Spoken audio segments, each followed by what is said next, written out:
Chapter 3. Wow! Man crush much? Did you know? The name Donruss is a combination of the founders' names, Don and Russ Weiner. To say a lot happened over the next decade of my life would be an understatement. Baseball cards just weren't on my radar. To that point, if you're not interested in my life away from the hobby, I invite you to fast forward a little bit. If you do have an interest in what I was up to during my cardboard hiatus, feel free to press on. As I entered high school at the age of 14, I got in with the wrong crowd and acted in such a way that was contrary to my Christian upbringing. I tried hard to be good, but I just couldn't. I was ashamed and I felt convicted. One night I broke down and asked God to forgive me and thanked Him for sending His Son Jesus to die for my sins. It felt like a huge weight had been lifted off of my shoulders. Shortly after this, I got heavily involved at church in the youth group where I made some lifelong friends. There were about 15 or 20 of us that did everything together. For years, these friends were a big part of my life, and we loved hanging out with each other throughout high school. As I write this, my son Atticus is now in high school and is also enjoying the same type of close relationships with his youth group, just as I did over 20 years ago at that very same church. Entering the workforce. Ever since I was 16, I've been working. At one point, I worked 3 jobs at the same time. The church hired me on as a maintenance and event setup guy, while I also worked at a bookstore and Chick-fil-A in the mall. Fridays were long for me, as I would hitch a ride with Dad, he worked at Foley's in the mall, to get to work at Chick-fil-A at 7:30 in the morning. I would then get off at 12 and have lunch in the food court. From there, I would change in the bathroom and walk down the left wing of the mall to work at the bookstore until 9:30 that night. Later on, I signed up at a temp agency. The main skill I brought to the table was that I could type fast, really fast. Over the next couple of years, I was placed on assignment in over a dozen different companies. The jobs were quite varied, to say the least. One company used me as a mystery shopper to place orders at several restaurants around town and report back to headquarters to tell them how well each one performed. That was fun, until one of the restaurant managers tried to chase me down in his car. When God told me to move back to Texas. With my parents telling me they were going to move back to California at the end of 1999, I knew that everything was going to change drastically, and I had to plan for my future. As a 19-year-old, the plan was to follow my mom out west and move to Arizona with my friend Blake, while she continued driving to California in her car to reunite with my dad who had moved back a few months prior. As the Bible says in Proverbs 19:21, many are the plans in a person's heart, but it is the Lord's purpose that prevails. And along came Holly. Holly, a beautiful 18-year-old, first caught my eye one Thursday evening. We met at a deaf ministry, and as a sign language student in college, she attended this event for extra credit. I showed up because a friend of mine invited me. She never came, but thankfully Holly and I hit it off. Though we grew close over the next few months, the time came for me to move. I packed up everything I owned in my pride and joy, my Camaro, and Mom packed up everything she owned in her car. Through about a week's worth of tears from both of us, I said goodbye forever to the most beautiful girl I had ever seen. Since I thought this was what I was supposed to do with my life, I made the long trek westward and followed my mom out of town. As He does with many things in my life, God had other plans. About 6 hours into the journey, Mom abruptly pulled over in the middle of nowhere and called me. "What's wrong?" I asked Mom. "My car died. The engine started making a horrible knocking sound and it just quit," she responded. So there we were, off the side of the road, in the middle of nowhere, with everything we owned and a morbidly obese cat of 25 pounds. How could this be? She took it to the mechanic to get it fully checked out just a few days before to make sure nothing like this would happen. I prayed to God and asked that if He wanted me to move back to Texas, to please have my mom ask me about moving back. I have no idea why I prayed that, as it wasn't even a thought in my mind. No more than 10 seconds later, Mom got out of the car and walked over to me.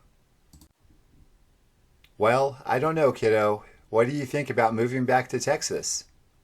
My jaw dropped out of amazement. Why would she ask such a thing? I told her that God just told me to, so I did. Because both of our cars were filled to the brim, I had to move all of the baseball cards that were in my passenger seat to her driver's seat to make room for her and the cat. We left her car, filled all of her belongings and my baseball card collection on the side of the road, and then drove back to Houston. Grandpa flew out and rented a U-Haul to pick my mom up and trailer her broken down car back to California. Thankfully, no one stole her car or my collection. The very next day, I walked back into Holly's life at her sister's birthday party, and we got married a year and a half later. We have been inseparable ever since and have been married for 17 years. Being homeless.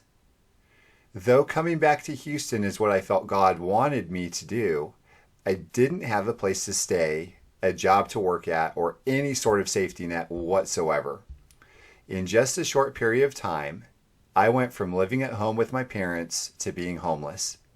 It felt like I had to grow up overnight. Thankfully, it wasn't too long before I was able to find a job and a place to live. My new home was a tiny one-bedroom apartment behind a dumpster. This is where I started my business while I was working at a job that I hated. With as much motivation as I could muster, I poured my heart and soul into learning how to build websites. I made up flyers and went door to door, handing them out at businesses all over the place during my lunch break. I was desperate to find a way to leave the job that made me so miserable. I had a few takers for my door-to-door venture, but nothing I could support myself on. Long gone were the innocent days of dreaming Canseco would come to my birthday party and becoming a baseball card dealer. As a 19-year-old young man, I can safely say that the living and working situation I found myself in was a nightmarish way to start adulthood. My one-bedroom apartment was scary to say the least. Over the years, they found a few dead bodies in the complex. Finances were incredibly tight, and living on ramen noodle soup was the norm. This was all livable, though, and I didn't have much of a problem with this at the time, so long as one of the dead bodies wasn't me. One day, my neighbor suggested I sleep on the floor that night due to rumors of a drive-by shooting. I was miserable working under an extremely difficult boss, and the bright spot of every day was when Holly would come over after I got home from work. It was on a bright and sunny afternoon in May of 2000 that I left my job of misery forever.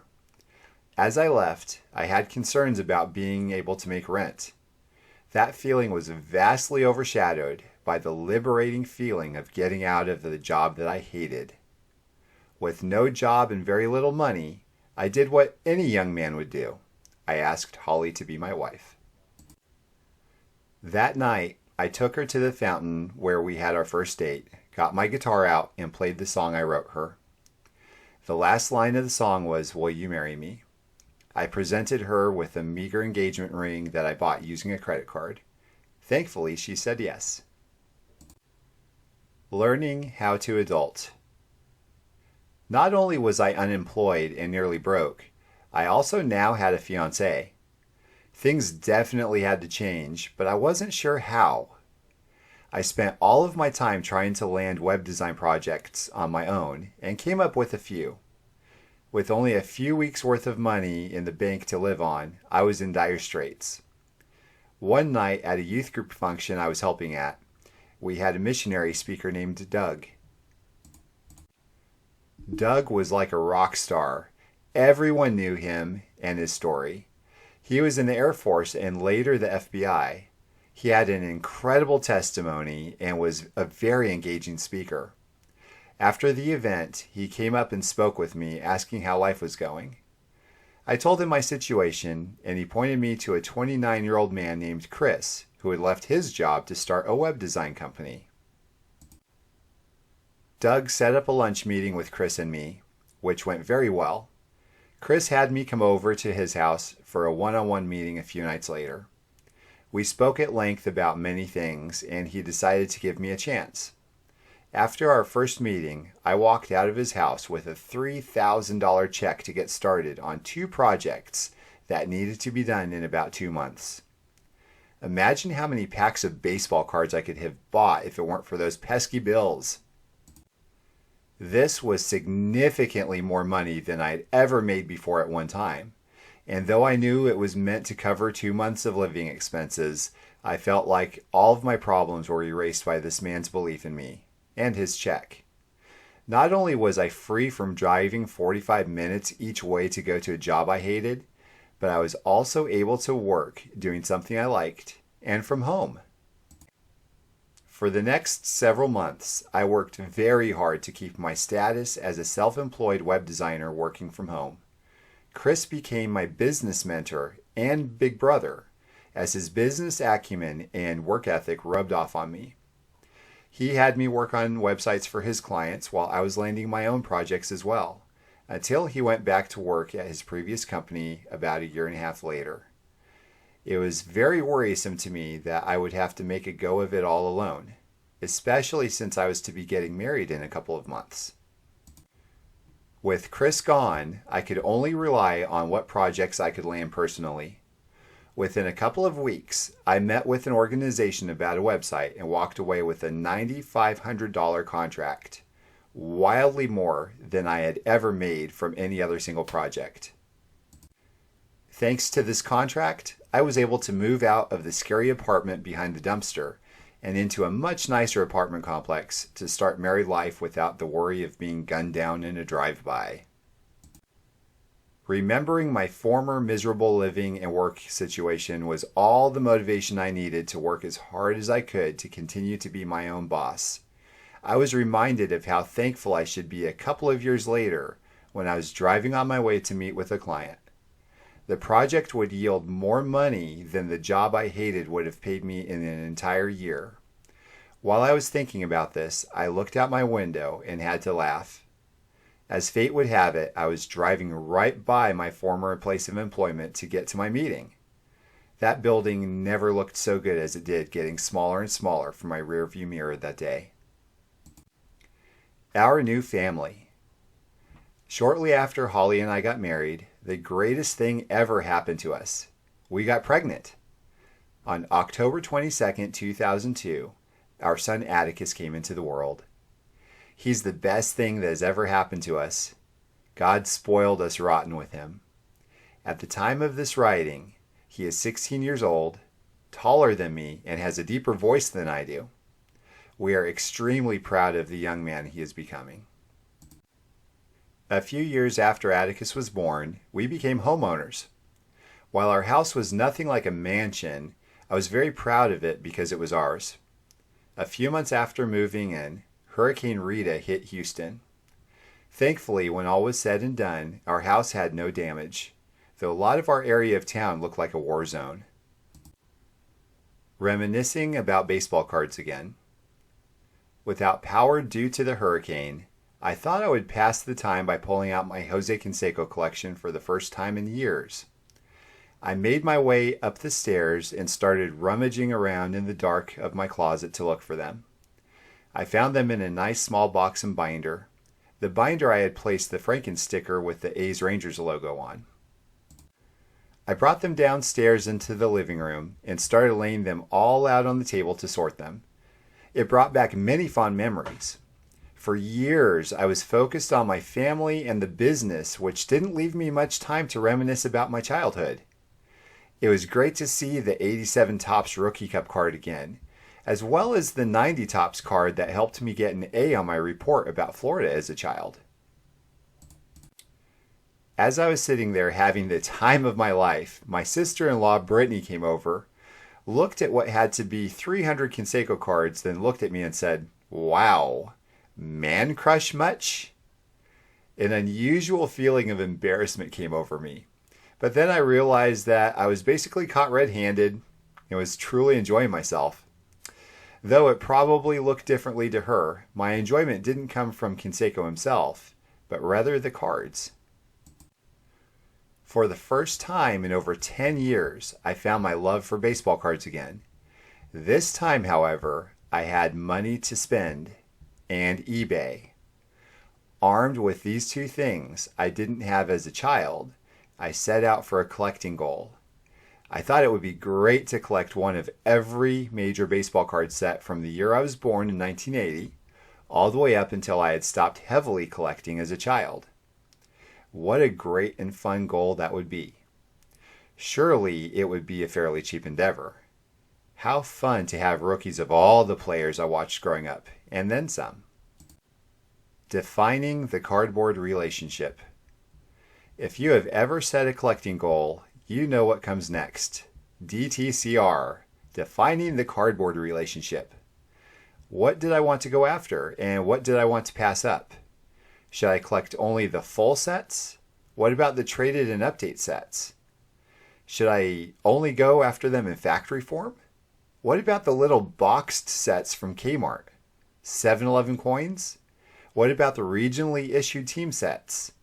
How about minor league cards? This quickly went from sounding like a fun little hobby that would fit in my closet to a daunting and expensive endeavor that could fill up our entire house. I started picking up some complete sets haphazardly, enjoying the significant disparity between how much they were priced at and how much they used to cost, but cringing over the cost of shipping. It all seemed to balance out though. I don't know if this endeavor was a way for me to relive my childhood or to make 12-year-old me jealous. But either way, it brought back all sorts of memories. I kept thinking how amazing it would have been to have had the entire 1980 top set as a kid, and now I could easily obtain one. Or how I could get back the 1982 Donruss set that I was ripped off of from my childhood. My heart fluttered thinking about these iconic yet overproduced pieces of cardboard. Whether it was the 1990 Lee Frank Thomas, or the 1987 Topps card featuring the 75-pound Barry Bonds, or even the 1990 score Bo Jackson, it was also intriguing to build my very own complete library of all the cards from my childhood. I always had this vision of putting all of the sets in binders so I could enjoy them anytime I wanted. I blame this largely on an image from an old issue of Beckett magazine when I was a child. I vividly remember the picture of a child about my age sitting with his legs crossed in the middle of his clean room. In his lap was a nice binder that housed a complete set of 1983 Topps. As if that wasn't enough to make any 12-year-old baseball card collecting child jealous, you could look up further in the picture to see a bookshelf filled with perfectly uniform baseball card albums, all neatly labeled what they had in them. I don't recall anything else about why the picture was there, but the caption of the picture may as well have read, "Little Tommy is sitting in his bedroom looking at his cards while reveling in the fact that he is richer than you and also has a better collection than you do."